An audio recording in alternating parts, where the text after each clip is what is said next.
Shavua Tov, everybody. I'm Rolene Marks. This is the Israel Brief, the place you come to every Monday to Thursday to catch up on your top stories making headlines in Israel. So let's get into it. Let's take a look at those top stories, and we say a welcome to Israel, Mr. Speaker. The US Speaker of the House, Kevin McCarthy, leading a bipartisan delegation of 20, arrived in Israel yesterday morning. He was welcomed at Ben Gurion Airport by the Knesset Speaker, Amir Ohana. Yesterday, McCarthy and his delegation visited the Wailing Wall as well as Yad Vashem, Israel's National Holocaust and Memorial Museum. He also today met with both President Herzog and Prime Minister Netanyahu and spoke about the deep relations between Israel and the United States. Now, last week, a bipartisan bill passed in the Houses of Representatives recognizing Israel's 75 years of independence. America is and remains Israel's strongest ally. The Speaker also reiterated that if President Biden doesn't invite Prime Minister Netanyahu to Washington sometime soon, he will do it under his auspices. And we will keep you posted as to what Senator McCarthy is up to during this visit to Israel, where he is due to address the Knesset. President Herzog appeared to criticize Justice Minister Yariv Levin following some highly contentious comments that he made at a pro-reform rally on Thursday night. The rally drew about 200,000 people. And in his comments, the Justice Minister is alleged to have said that the High Court protects rapists and allows for fake memorials with terror supporters. And he could have been alluding to the joint Palestinian and Israeli memorial service that took place last Tuesday night. I think it was Monday night before Yom HaZikaron, which drew a crowd of about 15,000. The president said in his comments that all officials need to act with moderation, be responsible, and tone down their comments. Now, negotiations between the opposition and the coalition to try and reach some kind of broad-based consensus on the proposed judicial overhauls are continuing.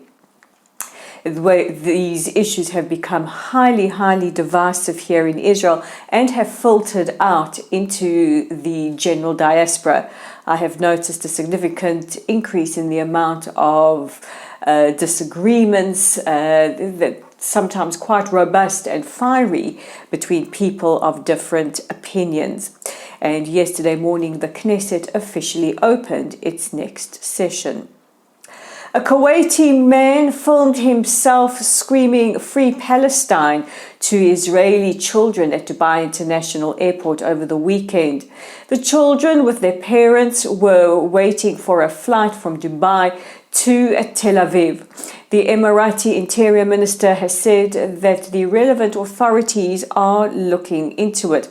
Meanwhile, the children and their parents largely ignored the Kuwaiti man who went on a diatribe about how he supports the Palestinians and he wants to free Palestine, and then posted his video to social media.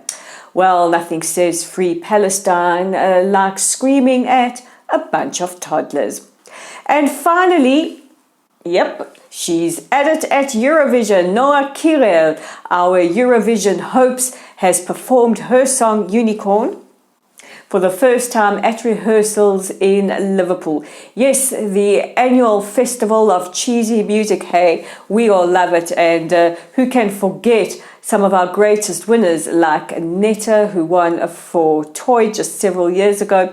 Noa is going to perform her hit song Unicorn, and she is our hopes to bring that Eurovision trophy, or whatever it is you win at Eurovision, back here to Israel. So if you are eligible to vote, get voting. We want Noa Kirel and Unicorn to win. What can we say? We are great fans of the cheese right here on the Israel Brief. And that brings me to the end of today's broadcast. Don't forget to check out our website at www.layoftheland.online. Last week, or actually 2 weeks ago, we commemorated Yom HaShoah, Holocaust Memorial Day. There is an excellent article by Alex Rivchin about resistance during the Holocaust. It will also be up on our Facebook page. While you are there at Lottel's site, please give us a like, a follow, share our content. You know, we have the Facebook police clamping down on these types of groups. So if you do see us, please like us, follow us, and share our content. We're on YouTube as well, where we bring you the news you won't see in the mainstream media. So if you do see us, we're at the Israel Brief. Please subscribe by hitting that red subscribe button. Like, share our content. And we're on Twitter, where you can follow us at Lay of the Land 5. I'm Rolene Marks. This is the Israel Brief, and join me again tomorrow for your top stories.